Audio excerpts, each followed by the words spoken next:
नमस्कार, स्वागत है आप सभी का सीयूटी पीजी कॉन्सेप्ट में। अगर आप COQP03 या फिर COQP04 कोड की तैयारी कर रहे हैं, आप सभी को पता है कॉमन बीएड या फिर सोशल साइंस बीएड की तैयारी कर रहे हैं, ये वीडियो आपके लिए है।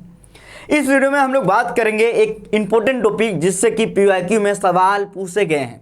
जब आप प्रीवियस ईयर क्वेश्चन पेपर देखोगे तो पाओगे इस टॉपिक से सवाल आते ही आते हैं, इसीलिए ये बहुत अहम हो जाती है आपकी तैयारी के लिए, ताकि आप इस टॉपिक को भी देख लें। तो इस वीडियो में आप लोग बने रहिएगा, पूरा डिटेल से हम लोग बात करेंगे, डिटेल से चर्चा करेंगे हर एक विदेशी यात्री के बारे में जो हमारे देश इंडिया आए। क्योंकि आप सभी को पता है, जब भी आप लोग पढ़ोगे कि इतिहास के जानने के सोर्सेस के बारे में, तो आप पाओगे एक होता है पुरातात्विक, जिसमें अभिलेख आते हैं, सिक्के आते हैं। सिक्कों का अध्ययन क्या कहलाता है आप लोग बताइएगा कमेंट में। अभिलेख का अध्ययन क्या कहलाता है कमेंट में बताइएगा। अभिलेख में आप लोग पढ़े होंगे हाथी गुफा अभिलेख, जिसमें पहली बार भारतवर्ष का नाम का उल्लेख मिलता है। भित्री अभिलेख के बारे में आप लोग पढ़े होंगे, जहाँ पे हुनों के आक्रमण के बारे में उल्लेख मिलता है। स्कंदगुप्त उस समय गुप्ता डायनेस्टी के राजा हुए थे। इसके अलावा आप लोग सती प्रथा के लिए आप लोग पढ़े होंगे, पहली बार सती प्रथा का उल्लेख एरन अभिलेख में मिलता है। तमाम ऐसे अभिलेख को आप लोगों ने पढ़ा होगा। इसके अलावा आप लोग देखे होंगे बहुत सारे ऐसे साइट के बारे में पढ़े होंगे जहां से सिक्के मिले हैं, स्तंभ मिले हैं। जब हम लोग सेकेंड की बात करेंगे तो साहित्यिक सोर्स के बारे में आप लोग जानते होंगे, जैसे कि हो गया कालिदास के महत्वपूर्ण किताब के बारे में आप लोग पढ़ते हैं, वेद के बारे में पढ़ते हैं, पुराण के बारे में पढ़ते हैं, रामायण, महाभारत। इसके अलावा आप सभी को पता है महाभारत का महाजनपद का उल्लेख जो है अंगुत्तर निकाय बौद्ध ग्रंथ में मिलता है, भगवती सूत्र जैन ग्रंथ में मिलता है। इसके अलावा आप सभी को पता है बुद्ध चरित्र एक किताब है जिसको कि अश्वघोष ने लिखा है। चरक संहिता के बारे में आप लोग जानते होंगे, चरक ने लिखा है। ऐसे तमाम बहुत सारे बुक हैं जिससे भी आपके एग्जाम में सवाल आते हैं। जैसे कि आप लोग देखे होंगे कालिदास से ही सवाल आया था, आप लोग देखे होंगे पिछले क्लास में मैंने करवाया था।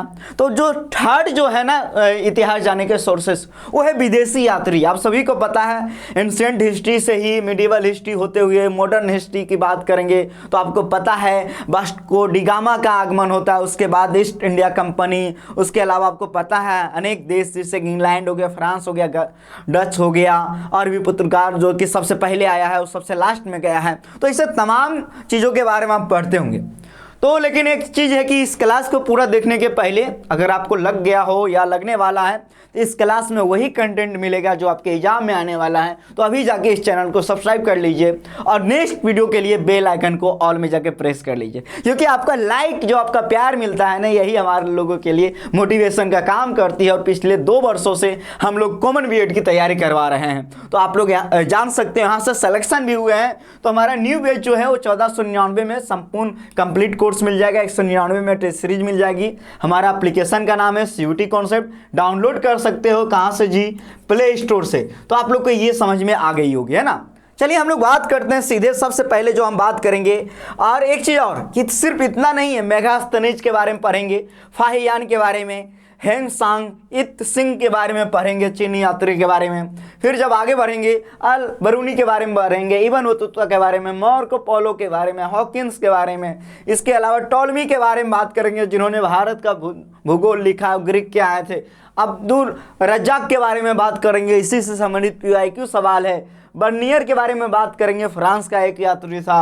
वास्को डी गामा जो कि आप सभी को पता है भारत आने वाले सी वे से यानी समुद्री रास्ते से पहले व्यक्ति हैं, है ना जी। तो अब हम लोग शुरू करते हैं और आप लोग को काफ़ी मज़ा आने वाला।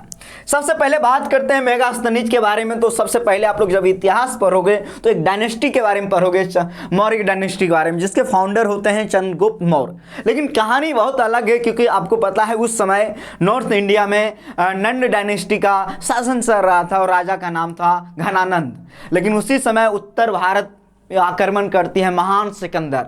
आप सभी को पता है ग्रेट सिकंदर के बारे में आप लोग पढ़े होंगे, अलेक्जेंडर जिसका कि दूसरा नाम है। वो यूनान से आते हैं जीतते हुए, क्योंकि उसका सपना होता है वर्ल्ड विनर बनने का, विश्व विजेता बनने का। लेकिन आप सभी को पता है जैसे ही इंडिया आती है, इंडिया प्रवेश करती है, तो सबसे पहले झेलम नदी के तट पे एक युद्ध होता है जिसको हम लोग कहते हैं हाइडे स्पीच का युद्ध।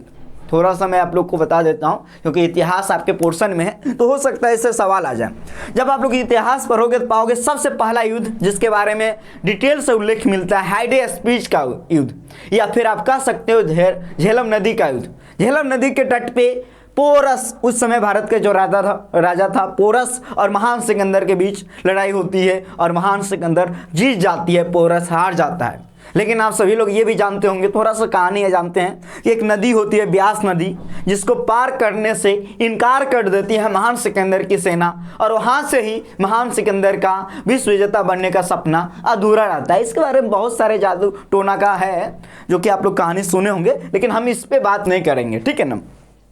महान सिकंदर के साथ उनका जो सेनापति है सेल्यूकस निकेटर, जो कि आप सभी को पता है, सेल्यूकस निकेटर के राजदूत थे मेगास्थनीज। तो मेगास्थनीज कौन है समझ में आ गया, और यूनान से आए थे। मेगास्थनीज कहाँ से आया है जी, यूनान से, समझिएगा यूनान से आया है, ठीक है। अब मेगास्थनीज जो है किसका राजदूत था, तो आप सभी को पता होना चाहिए सेल्यूकस निकोटर। अब सेल्यूकस निकोटर की बेटी जिसका नाम है कार्नोनिया, एक और नाम है हेलेना, जिसकी शादी होती है चंद्रगुप्त मौर्य की से। तो चंद्रगुप्त मौर्य से जब शादी होती है तो ये जान लीजिए, चंद्रगुप्त मौर्य से जब शादी हुई किसका, हेलेना की। तो जब शादी होती है ना, तो आप आजकल के दिनों में भी क्या होता है, जब लड़की की शादी होती है पहली बार, तो उसके साथ कोई लड़का जाता है, उसका भाई हो या कोई ममेरा भाई हो, कोई फुफेरा भाई हो, या आजकल तो ऐसे प्रचलन आया है कि उसकी सहेली भी जा सकती है ना। तो उस समय जो हेलेना की शादी हुई थी चंद्रगुप्त मौर्य के साथ, तो हेलेना के साथ मेगास्थनी जाता है किसके दरबार में, चंद्रगुप्त मौर्य के दरबार में, चंद्रगुप्त मौर्य के दरबार में। तो ये भी समझ में आ गया। अब चंद्रगुप्त मौर्य के दरबार में आता है तो आपको पता है मौर्य डायनेस्टी का कैपिटल उस समय पाटलिपुत्रा के आसपास होती है ना, पाटलिपुत्रा राजगिरी। तो पाटलिपुत्र यानी पटना, आधुनिक पटना नामकरण हुआ पता है 1541 ईस्वी में पाटलिपुत्र का नाम पटना हुआ, शेरशाह सूरी ने किया। तो ये भी जान लीजिएगा, ओके। तो अब यहाँ पे आप समझिएगा कि ये आए चंद्रगुप्त मौर्य के दरबार में मेगास्थनीज, और यूनान के रहने वाले थे, सेल्यूकस निकोटर का राजदूत था, ठीक है। अब जब मेगास्थनीज में आता है तो इन्होंने एक किताब भी लिखते हैं यहीं पे पटना में ही, पाटलिपुत्रा में। उस किताब का नाम होता है इंडिका, ठीक है ना। और इस किताब में ये पाटलिपुत्रा का नामकरण करते हैं पोलीब्रोथा से, और ये बताते हैं कि पटना जो है गंगा नदी के तट पे बसा हुआ है, एक रम्य शहर है, मतलब एक बेहतरीन शहर जो बहुत ज़्यादा प्राकृतिक सौंदर्य के रूप में, साथ साथ एजुकेशन के फील्ड में, इसके अलावा डेवलपमेंट के फील्ड में हर प्रकार से जो है बहुत ही समृद्ध शहर है पटना, जिसका नाम वो पोलीब्रोथा बताते हैं। तो इसको ध्यान रखना है। तो बस आपको इतना ही पढ़ना था, है ना। अब आगे बढ़ते हैं। फाहियान एक चाइनीज यात्री थे, चाइना के रहने वाला, ठीक है। फाहियान के बारे में जान लीजिए। गुप्ता डायनेस्टी के बारे में थोड़ा सा बात कर लेते हैं। गुप्ता अंपायर, जब आप इतिहास पढ़ोगे एंशिएंट हिस्ट्री तो पाओगे एक ऐसा डायनेस्टी जिसको हम लोग गोल्डन एज के नाम से जानते हैं, जिसमें पहली बार आप पढ़ोगे कि मंदिर जो टेम्पल होते हैं उसमें जो शिखर होती है उस कला की जो निर्माण करने वाला राजवंश। इसके अलावा उस राजवंश के बारे में जिसमें महाकवि कालिदास रहे हैं, कालिदास ऐसे महान राजा हुए हैं। विक्रमादित्य का नाम आपने सुना हुआ है, चंद्रगुप्त सेकेंड का नाम आपने सुना हुआ है ना। तो गुप्ता डायनेस्टी का जो फाउंडर है श्रीगुप्त है, लेकिन वास्तविक फाउंडर होते हैं चंद्रगुप्त फर्स्ट, क्योंकि 319 AD में चंद्रगुप्त फर्स्ट जो होते हैं महाराजा धीराज की उपाधि धारण करती है। फिर बाद में चंद्रगुप्त सेकेंड विक्रमादित्य जो महान राजा बनते हैं गुप्ता डायनेस्टी का। तो एक यात्री है फाहियान जो आते हैं चंद्रगुप्त सेकेंड, अगर मैं लिख रहा हूँ तो समझ आना, चंद्रगुप्त सेकेंड के दरबार में आते हैं, ठीक है, फाहियान। और ये चाइना का यात्री होते हैं, कहाँ, चीनी यात्री। और ये भी जान लीजिए जब फाहियान आता है तो बस इससे सवाल इतना ही आएगा, किसके दरबार में आए थे, चंद्रगुप्त सेकेंड के दरबार में, और कहाँ के रहने वाले हैं, तो चाइना के रहने वाले। तो ये आए उस समय भारत की भ्रमण की है, ठीक है ना। इसके अलावा चंद्रगुप्त सेकेंड के दरबार में महाकवि कालिदास भी रहते थे। जैसे आप लोग जानते हो ना अकबर के दरबार में नवरत्न। लेकिन जब एंशिएंट हिस्ट्री में पढ़ोगे आप किसके बारे में, चंद्रगुप्त सेकेंड के बारे में, तो पाओगे बारामिहिर, अमर सिंह, ऐसे बड़े आर्यभट्ट, कालिदास, महान लोगों के बारे में आप पढ़ोगे जो इनके नवरत्न में शामिल थे। नवरत्न मतलब क्या होता है, 9 बड़े रत्नों का समूह जो एक साम्राज्य चलाने के लिए आवश्यकता होती है। बड़े साम्राज्य को चलाने के लिए। तो इसके बारे में भी हम लोग को जानना जरूरी है। इनके बहुत सारे रचना हैं, आप सभी को मैंने बताया था, एक नाटक भी है 60 का एक दिन, मोहन राकेश ने लिखा, जिसमें कालिदास के बारे में, इनके प्रेम जीवन के बारे में उल्लेख किया गया उस नाटक में, है ना। अब हेंगसांग के बारे में पढ़ लेते हैं। देखो अब हो क्या रहा है, भारत बहुत सारे यात्री आ रहा है। एक और यात्री आया है जिसका नाम है हेंगसांग। ये आया है हर्षवर्धन के दरबार में। जब हर्षवर्धन में बोला हूं तो आप लोग समझ गए होंगे, वर्धना डायनेस्टी, जिसका फाउंडर कौन है कमेंट में बताइएगा। जितना सवाल मैं कह रहा हूं ना कमेंट में बताइएगा। देखिए हर्षवर्धन के बारे में आप जानते होंगे, इनके बहुत सारे किताब भी है। इनके दरबार में बाण भट्ट एक रहते भी थे। लेकिन इस समय तक भारत में नालंदा विश्वविद्यालय की स्थापना हो जाती है। आप सभी को पता है कुमार गुप्त, जिसका नाम है महेंद्रदित्य या सक्रादित्य कुमार गुप्त, है ना, वो नालंदा विश्वविद्यालय का स्थापना करते हैं, जो कि अभी जो है पुनः उसका उद्घाटन हुआ, है ना। तो नालंदा विश्वविद्यालय, हेंगसांग आते हैं हर्षवर्धन के दरबार में और ये आके नालंदा विश्वविद्यालय में अध्ययन करते हैं और नालंदा विश्वविद्यालय के बारे में बताते हैं कि भारत में एक ऐसा यूनिवर्सिटी है जहां सबको जाके पढ़ना चाहिए, क्योंकि प्राचीन काल में आप लोग पाओगे तो नालंदा विश्वविद्यालय, विक्रमशिला विश्वविद्यालय, उदंतपुरी यूनिवर्सिटी, एक तक्षशिला विश्वविद्यालय है जो कि पाकिस्तान में है। तो ये सब यूनिवर्सिटी का बहुत बड़ा नाम था, है ना। तो ये आया, यहाँ पढ़ाई किया और ये भी चाइना यात्री था, चीनी यात्री। तो ये यात्री मैं इसीलिए बता रहा हूँ, ये 6 सदी में आया है, ठीक है ना। और ये चंद्रगुप्त सेकेंड के टाइम पीरियड आया है, तो 350-370 के एडी में मान सकते हो। मेगास्थनीज इसके दरबार में आया है ना। अब बहुत सारे यात्री आया है, लेकिन एक यात्री है जिसका नाम है हेंगसांग। इसको कहा जाता है यात्रियों का राजकुमार। क्यों कहा जाता है? क्योंकि बहुत सारे यात्री आए और ये यात्री जब आए ना तो इनका एज भी काफ़ी कम था और इनका पढ़ाई में इतना रुचि था, इसीलिए इनको यात्री का राजकुमार कहा जाता है। अनेक कारण है, लेकिन बस हम इतना जानेंगे कि इनको यात्रियों का राजकुमार कहा जाता है। अगर एग्जाम में सवाल आ जाए तो आप लोग बना देना, है ना जी। अब आगे बढ़ते हैं जी। अब एक है इत सिंह के बारे में बस इतना जानकारी ही प्राप्त होती है मुझे कि 7वीं सदी में इंडिया आया और ये भी चाइना का यात्री था, चीनी यात्री। होता क्या है कि आपके एग्जाम में सवाल ऐसे आते हैं कि एक यात्री का नाम दिया हुआ है और एक साइड देश का नाम, कि कौन सा यात्री किसके दरबार में आया है, ये जानना बेहद जरूरी है। सूरज सर एक बार चेक कर लीजिए कोई आया है क्या। तो ये आपको ध्यान से जानना पड़ेगा, क्योंकि हर एक के बारे में, एक एक करके बारे में, क्योंकि ये डिटेल से एग्जाम में सवाल पूछे जाते हैं। जैसे रचना मैंने बताया अभी, और भी मैं बताऊंगा। बहुत सारे ऐसे इतिहासकार के बारे में पढ़ोगे, जैसे इब्न बतूता के बारे में, जो कि मोहम्मद बिन तुगलक के टाइम पीरियड में आया। इसके अलावा अल-बरूनी के बारे में, जो कि अभी हम बात करने वाले हैं ना। तो अगर आप बीएड कॉमन बीएड की तैयारी कर रहे हैं या फिर सोशल साइंस बीएड की तैयारी कर रहे हैं, तो आप हमारे यहाँ ज्वाइन हो सकते हो ना, कॉमन बीएड जिसका कोड है COQP03, या फिर सोशल साइंस बीएड। तो ये आपको ध्यान रखना है, ठीक है। सोशल साइंस बीएड या कॉमन बीएड, इसको आप लोग विशेष ध्यान रखिएगा। अब हम आगे बढ़ते हैं। इसकी तैयारी हम लोग करवाते हैं, कंप्लीट तैयारी 1499 में, टेस्ट सीरीज 199 में, है ना। अब आगे बढ़ रहे हैं। जब आगे बढ़ेंगे तो अगला स्लाइड में जो पढ़ने वाले हैं, अल-बरूनी के बारे में पढ़ने वाले हैं हम लोग। अल-बरूनी के बारे में जानो, एक राजा के बारे में आप लोग जानते हो। ये मेडिवल हिस्ट्री जब आप लोग पढ़ोगे तो पाओगे मोहम्मद गौरी के समय, उससे पहले मोहम्मद गजनवी आता है। मोहम्मद गजनवी का आक्रमण 1001 ईस्वी में होती है। फिर 1025 ईस्वी में मोहम्मद गजनवी आक्रमण करते हैं सोमनाथ टेम्पल पे। अब सोमनाथ का टेम्पल गुजरात राज्य में होते हैं और उस समय का सबसे अमीर टेम्पल, सबसे रिचेस्ट टेम्पल ऑफ वर्ल्ड, अगर वर्ल्ड की बात करेंगे, सोमनाथ मंदिर, वहाँ पे 1025 ईस्वी में, ये ध्यान रखना, उस व्यक्ति का नाम होता है मोहम्मद गजनी या गजनवी। इसी के साथ अल-बरूनी आते हैं, ठीक है ना। इसी के साथ अल-बरूनी आते हैं और भी हम लोग डिटेल में बताते रहेंगे आपको, क्योंकि जो भी इंपॉर्टेंट, इनका एक और इम्पोर्टेंट है इनकी किताबें के बारे में, जो कि ये भी हम आपको बता रहे हैं। अल-बरूनी के बारे में हम बता रहे हैं, इनकी एक किताब के बारे में आप लोग जान लीजिएगा।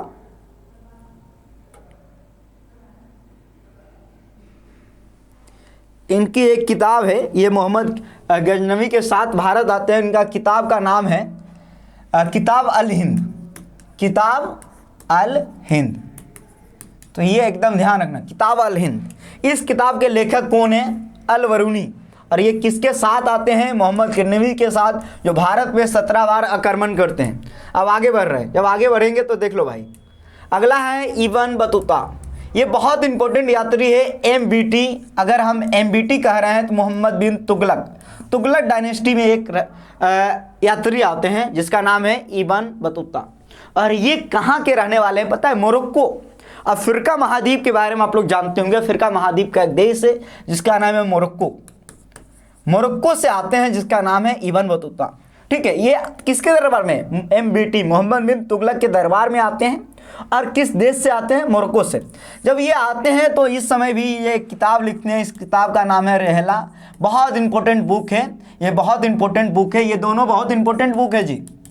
एग्जाम में अक्सर आते हैं सवाल, तो ध्यान रखना, इंपॉर्टेंट बुक आएंगे। इस बुक का लेखक कौन है? क्योंकि इस बुक से ना भारत के इतिहास के बारे में पता चलती है। अगर आप मेडिवल हिस्ट्री के बारे में पढ़ना चाहोगे तो एक मुगल डायनेस्टी तो है ही, जिसमें बाबरनामा जिन्होंने बाबर ने लिखा तुर्की भाषा में।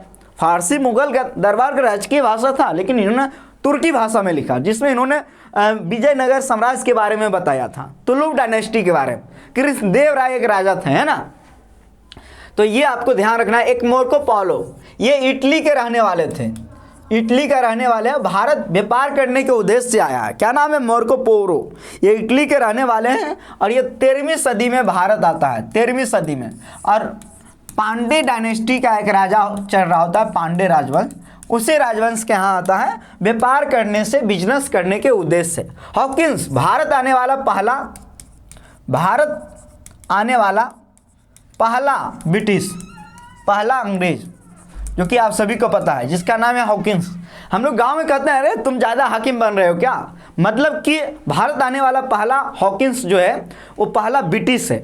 ये जानना इंपॉर्टेंट है क्योंकि ये एग्जाम में सवाल पूछे जाते हैं। हॉकिंस जो आता है ये जान लीजिएगा आप लोग, ये जहांगीर के समय में आता है और 17वीं शताब्दी में जहांगीर के टाइम आता है। ठीक है ना। अब देखिए ये टॉलमी जो है, ये जान लो, ये टॉलमी के बारे में थोड़ा सा आप लोग जान लीजिए। ये ग्रीक के रहने वाले हैं, ग्रीक। और ये भारत का भूगोल एक किताब लिखे हैं, किताब का नाम है भारत का भूगोल। मुझे उम्मीद है आप लोग को काफ़ी मज़ा आ रहा होगा। अब आगे बढ़ते हैं तो आगे और भी यात्री हैं। एक यात्री का नाम है अब्दुल रज्जाक, जिससे कि एग्जाम में सवाल आए हैं। तो अब्दुल रज्जाक के बारे में आप लोग थोड़ा सा जान लीजिए। ये फारसी यात्री थे और विजयनगर साम्राज्य में आए थे देवराय सेकेंड के दरबार में। विजयनगर साम्राज्य का स्थापना आप सभी को पता है, दो भाई ने किया था, हरिहर और वुक्का नाम के दो भाई ने किया था। 1337 ईस्वी में 1337 ईस्वी में विजयनगर साम्राज्य का स्थापना होती है। और इब्न बतूता जब भारत आते हैं तो उस समय ईस्वी होती है 1333 AD में भारत आते हैं इब्न बतूता। इसका ईस्वी भी इंपॉर्टेंट है, याद कर लेना आप लोग, ठीक है। अब जब हम बात कर रहे हैं अब्दुल रज्जाक के बारे में, तो देवराय सेकेंड के बारे में जान लीजिए। एक ऐसे डायनेस्टी, जब आप लोग पढ़ोगे साउथ इंडिया के बारे में तो आप पाओगे कि एक ऐसे डायनेस्टी है जिनको कहा जाता है कि साउथ इंडिया में सबसे बड़े भूभाग पे इन्होंने कब्जा किया है। और ऐसा कहा जाता है कि इन्होंने हाथी के बल पे, इनका सेना में अहम भूमिका हाथी था, एलिफेंट। देवराय सेकेंड के बारे में, तो विजयनगर साम्राज्य का ये राजा थे, इसी के दरबार में अब्दुल रज्जाक आए थे। ये फारसी यात्री थे, फारसी यानी फारस के रहने वाले। अब बनियर के बारे में जान लो, ये फ्रांस के रहने वाले थे, बनियर। ये भी थोड़ा सा इंपॉर्टेंट है क्योंकि अगर एग्जाम में आ जाए तो तुम लोग कैसे बनाओगे। ये औरंगजेब के समय आया था। औरंगजेब के बारे में आपको सभी को पता है। औरंगजेब जो है, औरंगजेब की जैसे ही मृत्यु 1707 ईस्वी में होती है, मुगल डायनेस्टी का, मुगल अंपायर का पतन होना शुरू हो जाता है। आप सभी को पता है। अब आगे जब बात करेंगे वास्को डी गामा के बारे में, तो आप सभी को पता है वास्को डी गामा के बारे में। ये भारत सबसे पहले 1498 ईस्वी में आती है, फिर 4 साल के बाद 1502 ईस्वी में दोबारा आता है, ठीक है। अब ये भारत आया है घूमने के उद्देश्य से, रास्ता खोजने के उद्देश्य से। सी वे यानी समुद्री रास्ते से आने वाले ये पहला व्यक्ति है भारत।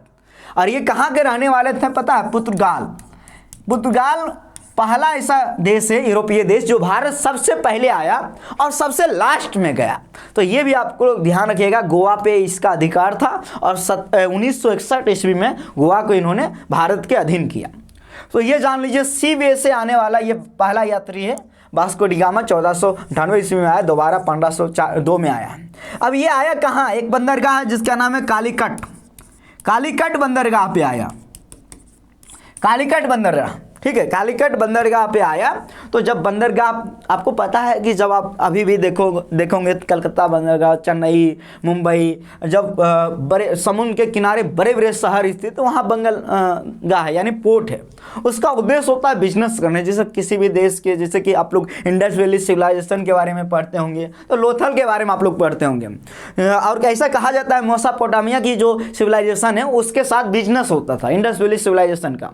तो ये एक शब्द है मोटेरा जो वहाँ पे यूज हुआ था। आप सभी लोग ऐसा ही कुछ शब्द है, ध्यान नहीं आ रहा है, शायद यही होगा। तो कालीकट बंदरगाह पे ये आया वास्को डी गामा, और यहाँ का राजा था जेमोरिन। इसका भव्य स्वागत किया। किसका किया पता है? वास्को डी गामा का। पता नहीं था कि ये भारत को आने वाला समय में ऐसा काम करेगा, भगा देता है इसको। लेकिन खैर कोई बात नहीं, कालीकट बंदरगाह पे ये पहले पहुंचा और जमोरिन वहाँ का राजा इसको भव्य स्वागत किया। किसको? वास्को डी गामा का। तो आज के क्लास में हम लोग इतना ही पढ़ेंगे, और आपको ये क्लास कैसा लगा आप लोग जरूर कमेंट सेक्शन में बताना। मैंने आपको बहुत कम टाइम में ज़्यादा से ज़्यादा कंटेंट देने का कोशिश किया, चाहे वो लिख के हो या बोल के हो, और ये आप पे डिपेंड करता है कि आपने कितना ग्रहण किया। अगर नहीं किया तो इसका नोट्स बनाओ और पढ़ो, क्योंकि ये इंपॉर्टेंट टॉपिक है, इससे सवाल आता है। बाकी आप कोर्सेज में जरूर टेस्ट सीरीज लो। बहुत बहुत धन्यवाद।